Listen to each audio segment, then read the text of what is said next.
गई तो तुम भी मेरी तरह माइंड स्मार्ट प्रोग्राम ज्वाइन करो। वो क्या होता है? मैं बताती हूँ।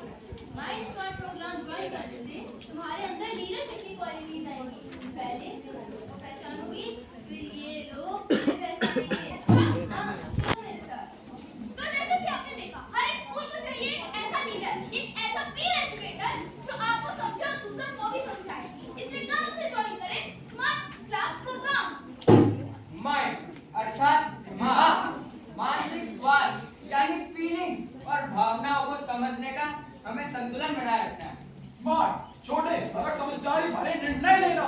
जैसे तनाव को संतुलन में रखना, सही दोस्त चुनना, समय का प्रबंधन करना। स्किल जीवन जीने के जरूरी कौशल जैसे संवाद करना, समस्याओं का समाधान ढूंढना, आत्मविश्वास और नेतृत्व क्षमता। वेलबींग मानसिक, भावनात्मक, सामाजिक और शारीरिक रूप से स्वस्थ रहना।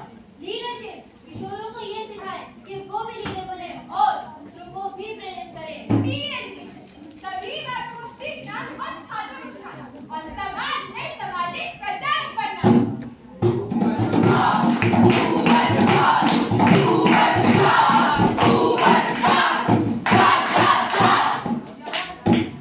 क्या फिर से सिर्फ 85%? अरे बेटा, मैं तो तुम्हारी बुआ हूँ, बता दो कितनी परसेंटेज आई है। अरे बेटा, मैं तुम्हारा चाचा हूँ, मुझे तो बता दो कितनी परसेंटेज आई है। मैं तो तुम्हारी आंटी हूँ, मुझको तो बताओ। बस आपकी परसेंटेज। मैंने सुना 85 आए हैं। हो 85 मतलब इस बार में फेल थे। हाँ, हो गई मैं फेल। फलाने की ढिकाने की बिटिया हो गई फेल। फलाने की ढिकाने की बिटिया हो गई फेल। अब हो गई उसकी जिंदगी खेलों खेल। अब हो गई उसकी जिंदगी खेलों खेल। बेटा, ये मैं क्या सुन रहा हूँ? तुम फेल हो गई। मम्मी, पापा, आप लोग समझते क्यों नहीं? आप लोग समझते क्यों नहीं? मेरे भी कुछ ख्वाब है, मेरे भी कुछ सपने हैं। वो ख्वाब जिन्हें मैं अपने पूरे दिल से चाहती हूँ, वो सपने जिन्हें मैं पूरा करने की चाह रखती हूँ। आप क्यों उन सपनों को, उन ख्वाबों को तोड़ना चाहते हैं? वो भी सिर्फ कुछ चंद रुपयों के लिए? क्या मैं सिर्फ एक नंबर हूँ? क्या मेरा जीवन एक नंबर में ही सिमट कर रह गया? बचपन में पढ़ाई में 6 नंबर और अब पैकेज में 6 नंबर। पर बेटा, तू हमारी बेटी है, तेरे भविष्य के बारे में हमसे अच्छा और कौन सोच सकता है? मम्मी, आप रहने दीजिए। पर चुप पापा, करो तुम, अपनी बक बंद करो तुम।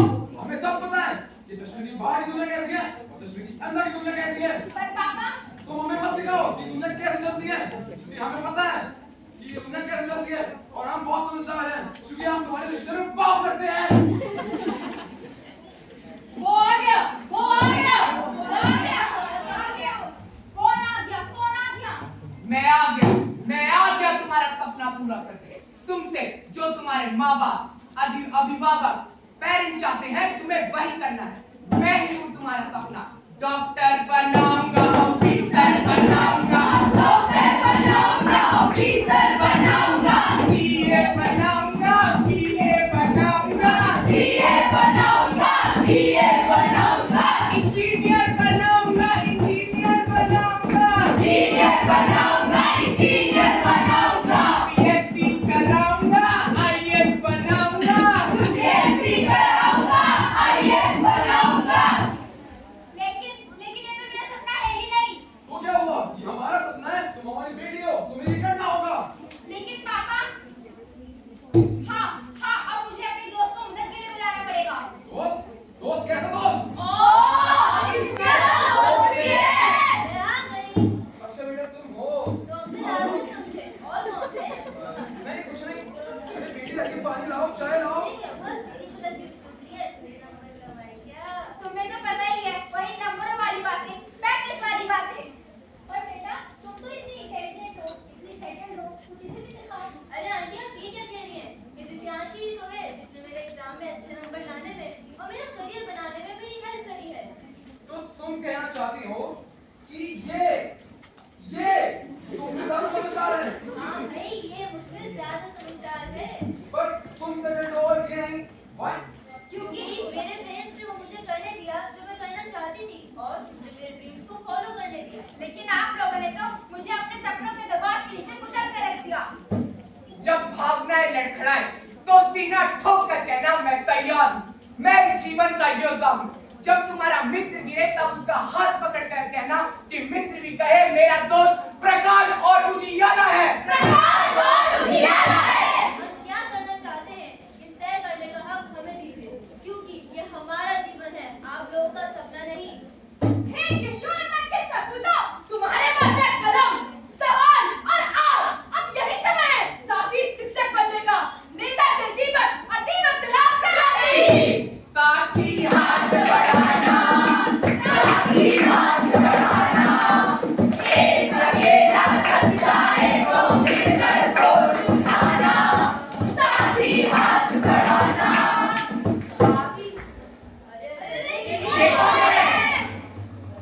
देखने में तो फकीर लग रहा है। अरे देखो, स्टील का कटोरा, गिलास, फकीर, पक्का मुसलमान ही होगा। मुझे तो लगता है हिंदू होगा। कैमरा लगा रखा होगा, रील बना रहा होगा। मैंने भी यूट्यूब से देखा है, रील बना रहे होंगे ये लोग। अरे चोट तो नहीं। अरे रुकिए रुकिए, देखिए अभी भी धर्म के वक्त पे भेदभाव से इंसान की पहचान हो रही है। दूर रहिए, इंसान के बिरादरी में इंसान की पहचान हो रही है। तो मतलब इसे कोई नहीं जानता। एक समय था जब रिश्तों में चिराग जलते थे। अब बल्ब तो जलता है पर रिश्तों में रोशनी नहीं। एक दौर था जब पैर नंगे थे मगर सोच ढकी हुई थी, और आज पैरों में ब्रांडेड जूते हैं मगर चरित्र की जुबान लापरवाह है। पहले जब मस्जिदों के अजान और मंदिरों की आरती हवा में उड़ती थी, लेकिन अब वही हवा हुआ बनती जा रही है और इंसान किसी धर्म की दीवार के पीछे कैद हो रहा है। एक ऐसा समय था जब गली का कुत्ता भी इंसान को जानता था, और आज अभी एक ऐसा समय आ गया है जब इंसान ही इंसान को नहीं जानता। ये हमारे काका हैं, हमारे बुजुर्ग हैं, इनके बेटों ने इनको छोड़ दिया। आइए काका। एकता समानता शांति के